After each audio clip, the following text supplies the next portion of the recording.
Bismillahirrahmanirrahim. Assalamualaikum warahmatullahi wabarakatuh. Alhamdulillahirrabbilalamin. Wassalatu wassalamu ala ashrofil anbiya'i wal mursalin Sayyidina wa maulana Muhammad wa ala alihi wa ashabihi ajma'in, amma ba'du. Yang saya hormati Bapak Dr. Abdul Ghafur MHG selaku dosen pengampu mata kuliah Tafsir Tarbawi. Saya Anissa Triwulandari dengan nomor NIM terakhir 28 dari kelas 2A PAI. Baik, pada video kali ini saya akan membahas materi tafsir Tarbawi mengenai konsep pendidikan jasmani menurut para mufasir Al-Quran yang terdapat dalam 3 surat. Yang pertama surat Al-Baqarah ayat 247, yang kedua surat Al-Anfal ayat 60, dan yang ketiga surat Hud ayat 52. Langsung saja, yang pertama surat Al-Baqarah ayat 247 yang berbunyi A'udzubillahi minasyaitonirrajim. Bismillahirrahmanirrahim. Wa qala lahum nabiyuhum innallaha qad ba'atsa lakum taluta malika. Qalu anna yakunu lahul mulku alaina wa nahnu ahaqqu minhu wa lam yu'ta sa'atan minal mal. Qala innallaha astafahu alaikum wa zadahu bastatan bil ilmi wal jism wallahu yu'ti mulkahu man yasha wallahu wasi'un alim. Shadaqallahul azim. Yang artinya, dan Nabi mereka berkata kepada mereka, Allah telah mengangkat Tolut untuk menjadi rajamu. Mereka menjawab, bagaimana mungkin Tolut memperoleh kerajaan itu atas kami, sedangkan kami lebih berhak atas kerajaan itu, dan dia tidak diberi kekayaan yang banyak. Nabi menjawab, Allah telah memilih Tolut untuk menjadi rajamu Allah dan memberikan kelebihan ilmu dan fisik. Allah memberikan kekuasaannya kepada siapa yang dikehendakinya. Allah maha luas lagi maha mengetahui. Nah, dalam ayat tersebut terdapat suatu cerita tentang pengangkatan atau pemilihan Tolut menjadi seorang raja. Nah, di sini dijelaskan bahwa suatu ketika kaum Bani Israel ini meminta kepada nabi mereka untuk memilih seorang raja dari golongan mereka sendiri, dari golongan Bani Israel sendiri. Nah, kemudian Nabi pun memilih Tolut dan mengangkatnya menjadi raja Bani Israel, tetapi Bani Israel ini menolak.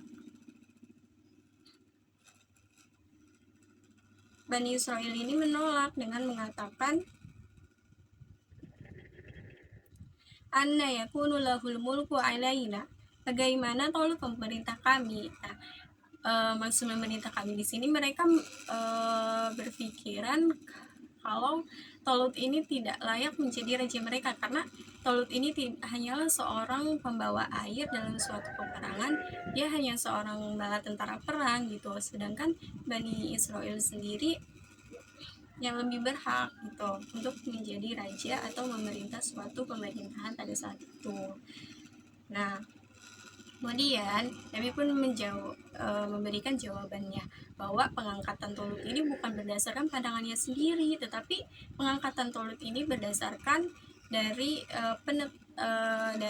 Allah sendiri. Allah sendiri yang memilih Tolut untuk menjadi raja mereka dengan mengatakan, innallaha astafahu alaikum, sesungguhnya Allah telah memilihnya untuk menjadi rajamu. Nah, kenapa sih Allah memilih Tolut untuk menjadi raja Bani Israel? Padahal Tolut ini bukanlah dari keturunan kerajaan ataupun seseorang yang memiliki kekayaan yang banyak yang dapat digunakan untuk memerintah suatu pemerintahan gitu. Nah, Allah mengangkat Tolut untuk menjadi raja Bani Israel itu karena dalam diri Tolut ini terdapat kriteria yang dapat dijadikan seorang raja gitu. Tolut ini memiliki ilmu yang luas, pemikiran yang luas, terus memiliki kesabaran, memiliki mental yang kuat, dan juga fisik yang kuat. Itulah kenapa Allah menetapkan Tolut untuk menjadi raja Bani Israel. Nah, dari cerita tersebut dapat kita tarik nilai-nilai pendidikan yang berkenaan dengan pendidikan jasmani. Yang pertama itu ada kesadaran akan kesehatan dan kondisi fisik. Nah, kegiatan olahraga saat ini itu sangat bermanfaat untuk tubuh kita. Bahkan Nabi Shallallahu Alaihi Wasallam juga menganjurkan kepada umatnya untuk berolahraga, salah satunya dengan memanah, dengan panahan.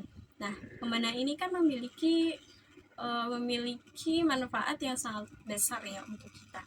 Salah satunya untuk dapat meningkatkan konsentrasi dan juga kesabaran kita, untuk melatih kesabaran kita juga. Yang kedua, selanjutnya ada ketahanan dan kekuatan fisik. Di sini kan dijelaskan dalam surat Al-Baqarah ayat 247 ini dijelaskan bahwa pemilihan Taulut ini erat kaitannya dengan kekuatan fisik dan juga ketahanan tempur. Nah, hal ini juga menunjukkan pentingnya kebugaran jasmani. Yang selanjutnya, yang ketiga, nilai pendidikan yang ketiga yaitu kesediaan untuk berperang dan mempertahankan. Nah, maksudnya dalam ayat ini menekankan bahwa perlunya tentara perang yang kuat yang siap tempur untuk menghadapi musuh-musuh Allah. Ketahanan tempur juga, dengan ketahanan yang dimiliki juga, ini penting untuk dapat menghadapi konflik dan juga tantangan-tantangan yang ada dalam entah itu dari pemerintahannya sendiri ataupun dari luar pemerintahan. Baik, yang selanjutnya yang akan kita bahas adalah surat Al-Anfal ayat 60 yang berbunyi A'udzubillahi minasyaitonirrajim Bismillahirrahmanirrahim wa indu lahum mastata'tum min quwwatin wa min ribatil khayli turhibuna bihi aduwallahi wa aduwakum wa akharina min dunihim la ta'lamunahum Allahu ya'lamuhum وَمَا تُنْفِقُوا مِنْ شَيْءٍ فِي سَبِيلِ اللَّهِ يُوَفَّ إِلَيْكُمْ وَأَنْتُمْ لَا تُظْلَمُونَ. Yang artinya, dan persiapkanlah segala kemampuan untuk menghadapi mereka. Kemampuan yang kamu miliki dan pasukan berkuda yang dapat mengentarkan musuh Allah, musuhmu, dan orang-orang selain mereka yang kamu tidak mengetahuinya, tetapi Allah mengetahuinya. Apa saja yang kamu infakkan di jalan Allah, niscaya akan dibalas dengan cukup kepadamu dan kamu tidak akan dizalimi. Nah, dalam ayat tersebut dijelaskan bahwa Allah memerintahkan kaum muslimin untuk mempersiapkan segala kebutuhan untuk menghadapi musuh-musuh Allah, untuk memerangi mereka gitu. Dan mengatakan wa'idu lahum mastata'tum, dan persiapkanlah untuk menghadapi mereka apa saja yang kamu sanggupi, apa saja yang kalian sanggupi. Salah satunya yaitu dengan pasukan berkuda yang mereka miliki. Nah, dalam ayat tersebut kita dapat mengambil pelajaran pendidikan jasmani bahwa seseorang yang memiliki jasmani yang sehat dan keterampilan yang dijelaskan dalam ayat tersebut itu dijelaskan bahwa dapat mempersiapkan. Nah, pendidikan jasmani yang dapat kita ambil itu yaitu yang pertama persiapan fisik yang matang. Dengan mempersiapkan kekuatan fisik dengan berkuda, itu salah satu yang digunakan pada saat itu untuk dapat menggetarkan musuh-musuh Allah, untuk melawan orang-orang kafir, yang akan menyerang kita gitu. Nah, kekuatan fisik ini digunakan untuk mencegah, bukanlah untuk dijadikan sesuatu yang mengintimidasi. Nah, yang kedua menjadi penggunaan sumber daya yang tepat. Saat ini kan fasilitas olahraga banyak gitu ya. Itulah yang dapat kita gunakan untuk menjaga kesehatan fisik kita, kebugaran fisik jasmani kita dengan menggunakan fasilitas olahraga yang ada dengan secara efektif begitu.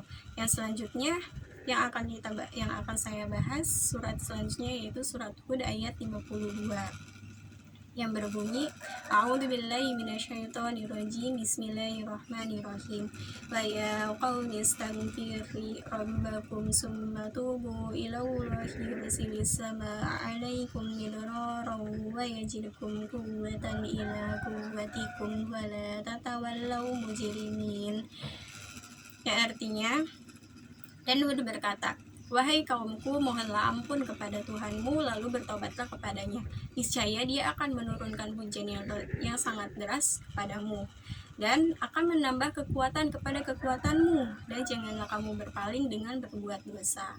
Nah, dalam ayat ini dijelaskan bahwa Nabi memerintahkan kepada kaumnya untuk memohon ampun kepada Allah, maka Allah akan menurunkan hujan yang amat deras yang air hujan tersebut dapat digunakan untuk para masyarakat petani yang ada di sana untuk mengairi sawah mereka, dan juga akan menambahkan kekuatan fisik yang dapat digunakan untuk pertanian itu gitu.